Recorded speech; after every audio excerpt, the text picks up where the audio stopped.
And this is why, look, this is why it's so important. And I know my park people want to get upset and tell me, no, the parks are everything, but they are not everything when it comes to the Walt Disney Company.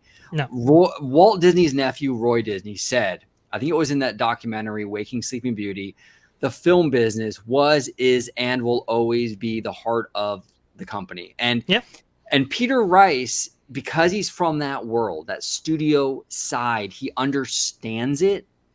And everything is downstream from the studio. I mean, look, we live in a world now where every attraction at the parks is based on a franchise that the studio makes. If the studio isn't right, it trickles down to the parks, and the Absolutely park won't be right. You have to get the studio end of this right. And I think that's why I'm a big advocate for Peter Rice. I think he would be a phenomenal CEO. He obviously had the insight and the foresight to know that this would be a problem. And sure enough, sure as rain, it's been a problem. So it's interesting. It's fascinating. But they do, I think it was, I understand, like you said, like I understand why they chose JPEG, but I think they should have put a studio guy in there, especially right now with the focus being streaming and stuff. You needed someone in there that really understands Hollywood, and JPEG clearly doesn't.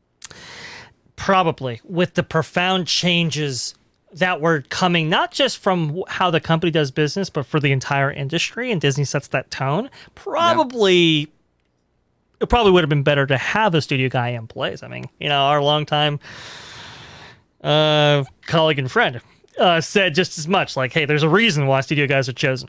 And we're seeing the effects of that. And it's, look, people get kind of upset that, it's the parks. Studio first, guys. Studio first. They are not a theme park company that has a studio. They're not like a Six Flags or a Cedar Fair or whatever, right? Right. They're a studio that has theme parks. Right. 100%. Well said. That's exactly it. And studio is going to come first. That's just how it is. And this has profound effects to back up your point, right? Song of the South has been quite contentious, and the theme of Splash Mountain has been quite contentious. But remember why we got Splash Mountain. We got Splash Mountain because really, when Tony Baxter and others, and Bruce Gordon and others, were looking at potential IPs for a Disneyland's first flume ride attraction, right?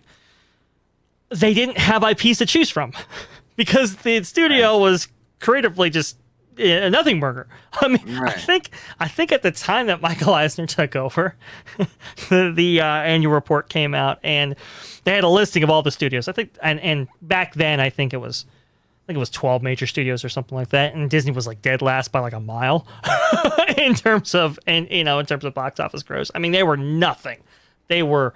And that's why you had these kind of oddball themes for some of these properties back in that time period, because it just wasn't anything to pull from. And like to your point, when the studio drives it, I mean, it drives the parks, it drives innovation, it drives what you can do for these other divisions and how successful they are. Consumer products, to Chapek's point, doesn't drive without a healthy studio, right? And I think we saw that a little bit with maybe Star Wars and how some of those toys did and so forth, right?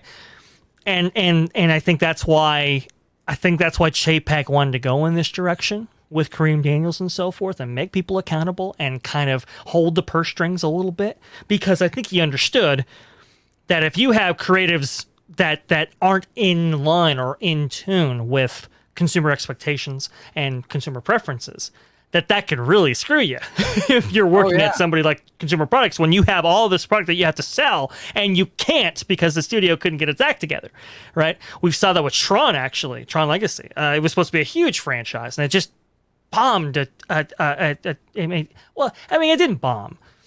It just wasn't as successful as they thought, and you have all this product that you have to sell at discount or put in landfills, essentially, right? And so I think Chapek understood that dynamic, and that's why he wanted this kind of studio system constructed the way it was. It wasn't just to facilitate this kind of D+ revolution that they were going through, but it was also like, hey, look, we have to kind of we kind of had to act in lockstep. We have to be more nimble as a company to capitalize on these consumer trends. We have to be in line with consumer preferences. This is why Chapek is talking about data-driven, the data-driven managerial style, right? It's all of those things kind of happening at once. And it's really fascinating. It really is. It really is. And there's such a seismic shift right now with everything, with the pandy that just happened, that's still happening, and just Hollywood going through this real big change now with streaming.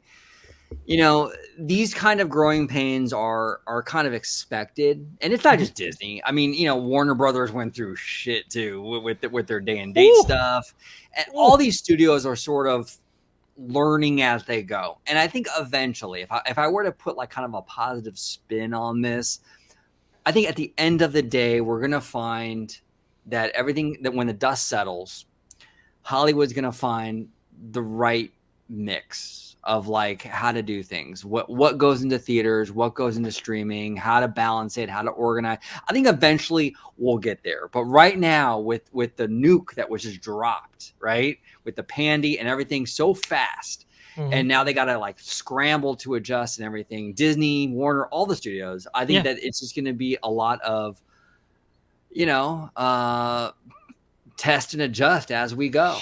Yeah, it's just the nature of the business. I think we probably have a few more years of that, and then I think that they'll come to a spot where it's normalized, and we kind of know what to expect. I think so.